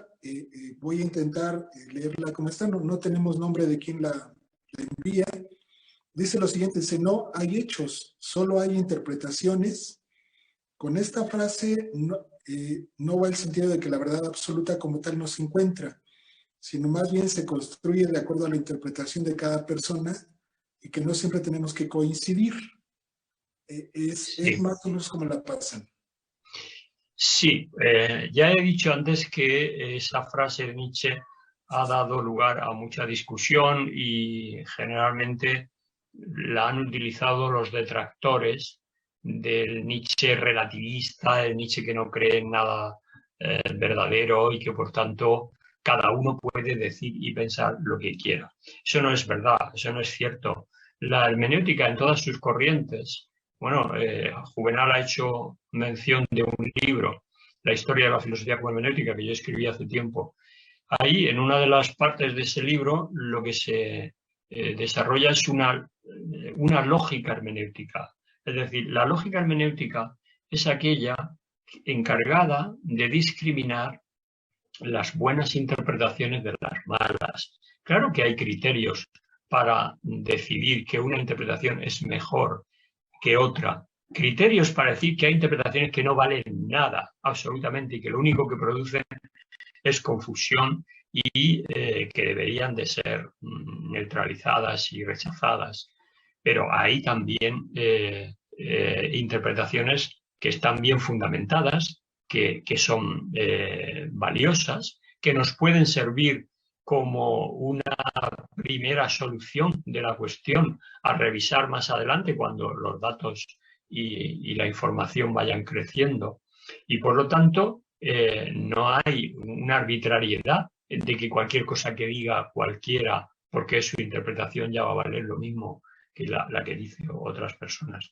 Entonces, eso ciertamente tenemos que avanzar en esa lógica hermenéutica. En las distintas corrientes hermenéuticas se trabaja sobre eso y, por ejemplo, la de Gadamer utiliza un argumento que a mí me parece importante. Por supuesto que si un científico o un estudioso que ha dedicado mucho tiempo en su vida al estudio de un tema y por tanto tiene una autoridad, digamos, sobre esa cuestión, si se le va a consultar a él, se le va a pedir opinión a él para que nos dé una interpretación de un fenómeno determinado que él ha estudiado. Y lo que él dice no va a valer igual que la de cualquier indocumentado y desaprensivo que dice lo primero que se le ocurre, ¿no? Es decir, como hacía, por ejemplo, el señor Trump, que decía lo primero que se le ocurría y ya eso, como lo había dicho él, tenía que ser una verdad absoluta. No, no, no. Hay un criterio, por ese, que es uno, no es el único, pero bueno, ese es uno, la autoridad bien visible y fundamentada de una persona que sabe de qué habla y sabe lo que dice. No es tampoco una verdad absoluta, no es la interpretación verdadera, pero es una interpretación en la que nosotros podemos descansar y podemos fiarnos más que la de alguien que no tiene ese trasfondo. Bien, tenemos una participación más aquí por Zoom. Veo la mano levantada de Rodrigo. Adelante, Rodrigo, puedes abrir tu micrófono. Muchas gracias y muy buen día a todos y a todas. Quiero ser muy concreto en el planteamiento. Siguiendo el hilo argumentativo de su conferencia, usted mencionó dos aspectos importantes a propósito del arte de leer. Por un lado, la superposición y por otro lado, la usurpación. Usted decía, hay que considerar lo siguiente: las interpretaciones no deben usurpar el sentido, o al menos debemos estar atentos a toda aquella interpretación que usurpe el sentido. Y por otro lado, usted indicaba que la explicación, mucho cuidado, no debe también sustituir al propio texto. Estos mecanismos, tanto el de usurpación como el de superposición, me parecen muy interesantes porque si pensamos a Nietzsche a la luz de nuestro presente, un poco antes de que iniciara la pandemia, concretamente en el mes de febrero, el director general de la OMS, Tedros Adhanom, decía que la humanidad está enfrentando una pandemia, pero también una infodemia. Y en ese sentido, doctor Diego, yo quisiera preguntarle, considerando este marco de comprensión y de emergencia del texto en nuestra época, en este caso la infodemia, una conciencia global de los problemas, de los fenómenos, de los eventos, también una circulación global de los datos, de los contenidos e informaciones a propósito de esos problemas y fenómenos. En este contexto, pues, de la infodemia, estos mecanismos de superposición y usurpación se vuelven más sofisticados. Es necesario replantearlos, reconducirlos quizás hacia la charlatanería o la simulación. ¿Usted cómo identifica, o a propósito de ese verbo que utilizó, cómo diagnostica los mecanismos de superposición y usurpación en este contexto que podremos denominar está marcado por la infodemia?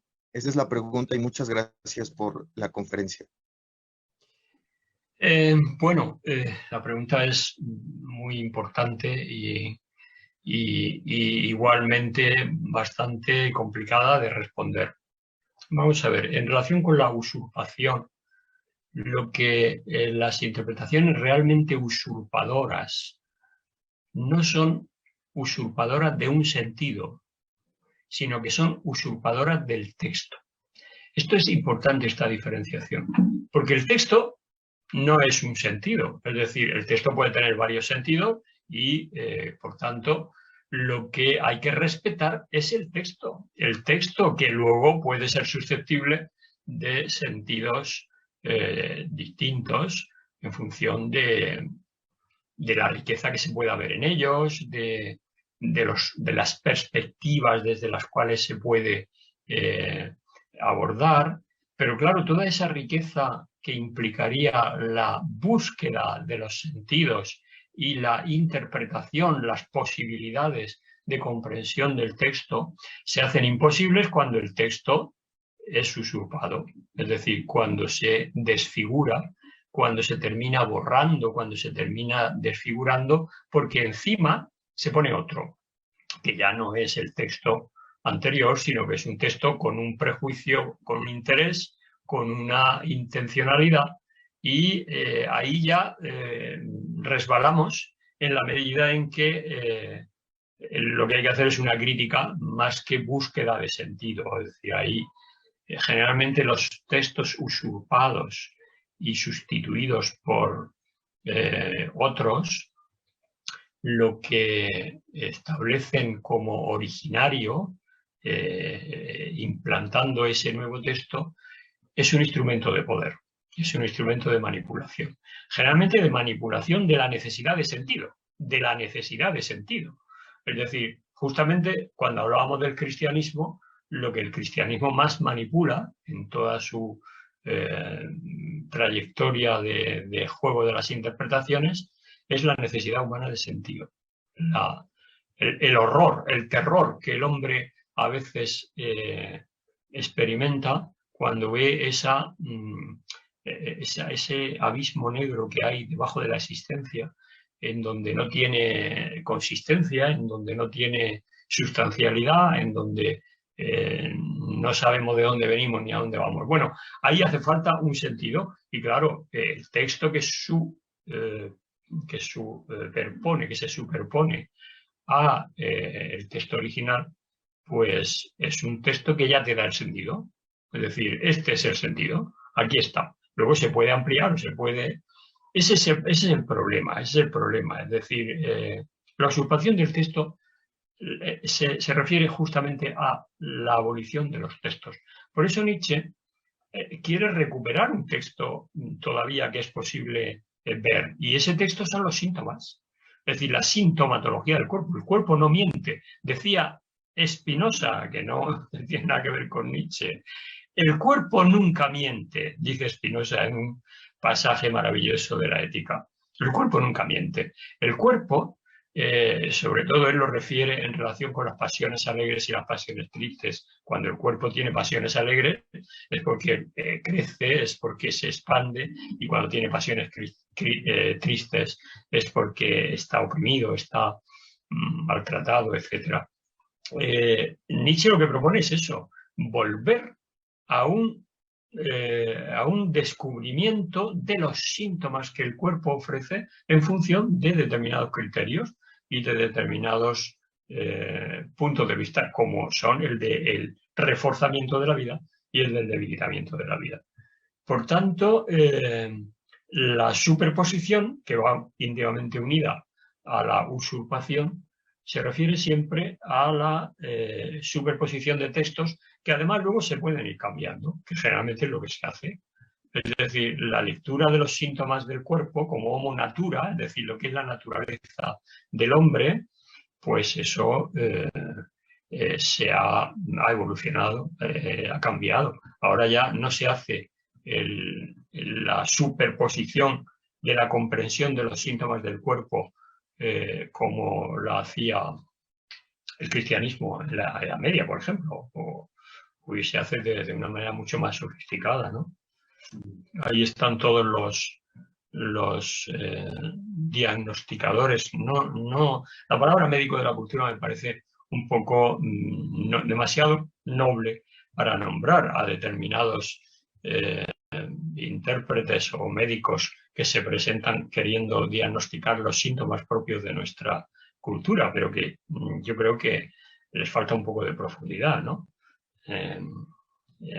La sociedad del cansancio, el cansancio como síntoma de nuestra cultura, un filósofo que se ha hecho muy famoso con ese y otros síntomas que él cree detectar, que bueno, desde luego es un síntoma, pero luego la lectura que él hace de eso no es, a mi modo de ver, no va en la línea que yo creo que debería de ir, ¿no? Así que bueno, no sé si he contestado a esto que te preguntas.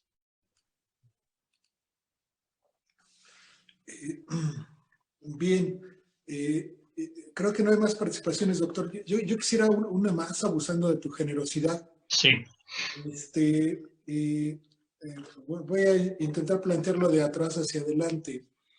Me llamó mucho la atención en un momento de tu exposición que comentabas que la verdad a cualquier precio no siempre es la mejor opción. Sí. Pareciera que en determinado momento la mentira tiene un valor superior a la verdad. Por ahí más o menos fue el planteamiento. Pero quiero entender que te refieres a una verdad moral, por decirlo de alguna manera, pero mi duda es la siguiente. También comentaste este monopolio, fue la palabra que utilizaste, monopolio de las escrituras por parte de la Iglesia Católica en determinado momento, y que justamente la protesta de Lutero es en función de ese monopolio que se hace. Pero justamente este monopolio se justificó durante muchísimos años, siglos, en función de que tenía que haber un mediador entre la escritura y el pueblo, el común de las personas.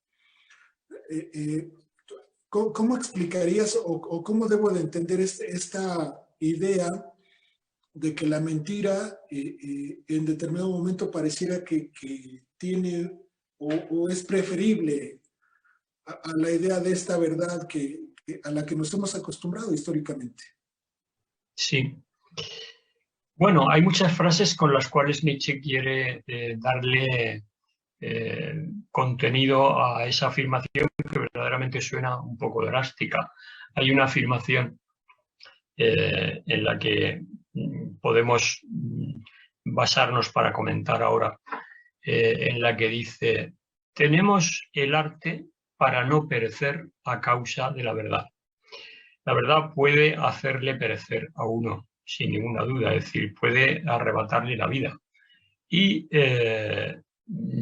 cuando dice Nietzsche que tenemos el arte para no perecer a causa de la verdad, es que cuando la vida nos enseña su rostro verdaderamente cruel e implacable de su verdadera naturaleza pues destructiva, probablemente la vitalidad, el deseo humano de felicidad, la nobleza de luchar por un ideal y por conquistar cosas buenas, todo eso se tiene que apoyar no en esa verdad, sino probablemente en ideales o en verdades que son construcciones de nuestra mente y que sirven para dar más fuerza y más poder a la vida.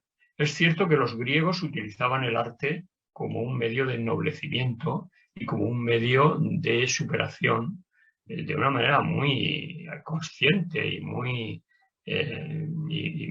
metódica. Esa frase de que la verdad a cualquier precio, pues no, la verdad a cualquier precio no, porque eso significa seguir añorando una moral universal y absoluta que, sin tener en cuenta para nada las condiciones de la vida, lo que es bueno o malo para la vida, se impone por encima de eso y somete el potenciamiento de la vida, por ejemplo, a una cosa abstracta, dogmática, que antes tenía razón de ser porque lo había dicho Dios. En realidad, el fundamento de la moral ha sido la religión. Y por tanto, lo bueno y lo malo es bueno y malo porque lo ha establecido así Dios. Y la verdad y la falsedad es verdad y falsedad porque así lo ha creado Dios. El mundo refleja la sabiduría de Dios y, por tanto, conocer las leyes del mundo es conocer la verdad que está en la mente de Dios. Todo eso nos lleva a esa comprensión absolutista, dogmática, violenta, intransigente, que no va bien con una civilización más madura. Es decir, el individuo más ennoblecido, más maduro, más saneado, que verdaderamente su propio instinto le conduce a opciones que sean mejores, que sean, pero que, sin embargo, no, su criterio no es que cumple esa verdad absoluta o la contradice. Es que eso no tiene ningún sentido. Es decir, a veces hay verdades que se dicen no directamente, que se enmascaran y que por tanto pues, se falsean, porque en ese momento el efecto que se produce son mejores. Bueno, eso donde mejor se ve es, por ejemplo, en ese caso muy extendido que ponen los éticos, los que analizan la moral y la ética en relación con esa situación en la cual en una ciudad muy concurrida, como por ejemplo en Manhattan, en Nueva York, a una hora de mucha aglomeración de gente, se recibe la noticia de que un terrorista ha puesto una bomba y que por tanto va a explotar dentro de una hora, ¿no? Entonces la policía se da cuenta de que desalojar esa multitud sería algo peor todavía que si la bomba explotara, porque podría producir un caos y una mortalidad que por tanto no se puede decir. Por casualidad la policía tiene información, tiene chivatos y detectan al terrorista que ha puesto la bomba. Y entonces el terrorista no quiere confesar, evidentemente. No está por confesar para decir cómo se desactiva la bomba. Y ahí está el dilema. Vamos a ver. A este señor se le puede torturar para que confiese y por tanto se evite la masacre de muchísima gente, o hay que respetar ese principio ético absoluto de que no se puede torturar y morir miles de personas Ese es el dilema al que hay que contestar y que se contesta en función de si estamos en una moral absoluta de una ley que es sí o no y ya está, no a la tortura y por tanto pues que perezca el mundo, o tenemos una comprensión de la moral como una parte de la cultura que está al servicio de la vida y por tanto pues a este señor habrá que obligarlo a que diga cómo hay que desactivar la bomba. Ese es un problema que no es fácil de resolver. No tengo yo muy claro que todo el mundo considere una u otra opción de manera unánime, ¿no? Es decir, eso tiene muchas implicaciones, muchas consecuencias y nos llevaría a lo mejor pues una sesión de seminario o dedicar un congreso a discutir eso. Sí, tiene razón, Diego. Bueno, hemos agotado las participaciones el día de hoy, por ahí también el tiempo ya nos apremia un poquito, estamos en tiempo. Yo quiero concluir el día de hoy esta sesión, la primera sesión de este tercer día de coloquio, de verdad agradeciéndole al doctor Diego Sánchez Mecas que se haya dado este tiempo, que nos haya regalado estas 2 horas de su vida. Siempre es bien agradable escucharle y voy a aprovechar, Diego, para hacer sé que no lo habíamos comentado, pero sí lo creo importante, es algo en lo que yo siempre he pensado. A un pensador se le conoce por su obra. Y ahorita hemos tenido la fortuna de escucharte en vivo, de viva voz, pero sí quisiera yo aprovechar para comentarle a los colegas, a los compañeros, bueno, de este esfuerzo titánico que has hecho en los últimos años de traducir nuevamente todo Nietzsche para Editorial Tecnos, una editorial muy reconocida, valorada por la calidad de sus trabajos. Esta nueva traducción, bueno, está disponible en México casi en todas las librerías, pero me voy a permitir algo. La licencia es, bueno, de la obra del doctor Sánchez Meca, mi favorito es este, casi inconseguible en México, que se llama La experiencia dionisíaca del mundo, un texto bastante disfrutable, fantástico para todos aquellos compañeros que quieran adentrarse en la obra de Nietzsche. Y si tienen la fortuna por ahí de encontrar que es prácticamente inconseguible, publicado por UNED, si no me equivoco, de La historia de la filosofía como hermenéutica, un texto que le da a los chicos muchísima claridad de por qué regresar de continuo a la historia de la filosofía. Ese texto, para quien lo quiera, está en Internet a libre disposición. Se puede descargar entrando en el repositorio de la UNED de la universidad en la que yo tengo. Hay un repositorio de textos que son de libre disposición y hay varios libros míos que se pueden descargar. Los que he podido conseguir que la editorial ceda los derechos, porque para mí sería lo mejor que todos los libros míos fueran de libre disposición, pero claro, la inversión que hacen las editoriales luego la quieren recuperar con la venta de los libros. Pero en este lugar que se llama Repositorio de Materiales de la UNED, ahí está ese libro. Reitero, un libro fantástico, un libro que puede ser utilizado como libro de texto para los que estamos trabajando con los chicos de licenciatura. Y pues nada, Diego, agradecerte y causarte también un poco de envidia antes de concluir. Para los que nos siguen por Facebook y las diferentes plataformas, el doctor Diego nos comentaba que antes de iniciar la charla, en España estaban a 40 grados, 41 grados. Sí, sí. Aquí en Toluca a esta hora, Diego, el termómetro marca deliciosos 18 grados centígrados. Madre mía. Pues voy a coger un avión y me voy a ir para allá. De verdad, muchísimas gracias, Diego, por tu generosidad, por tu amabilidad, siempre a tu disposición con los compañeros de la facultad por poder charlar. Infinitas gracias por ello. Ya los organizadores, Josué y Oscar, estarán enviando la constancia respectiva. Bien. Y nada, ya nada más nos queda para concluir, invitar a nuestros escuchas a la siguiente sesión, a la penúltima sesión de trabajo, que comenzará más o menos en 1 hora. Doctor Diego Sánchez Meca, muchísimas gracias. Muy bien. Muchísimas gracias a vosotros. Ha sido un placer participar en este congreso. Abrazo. Adiós. Hasta luego.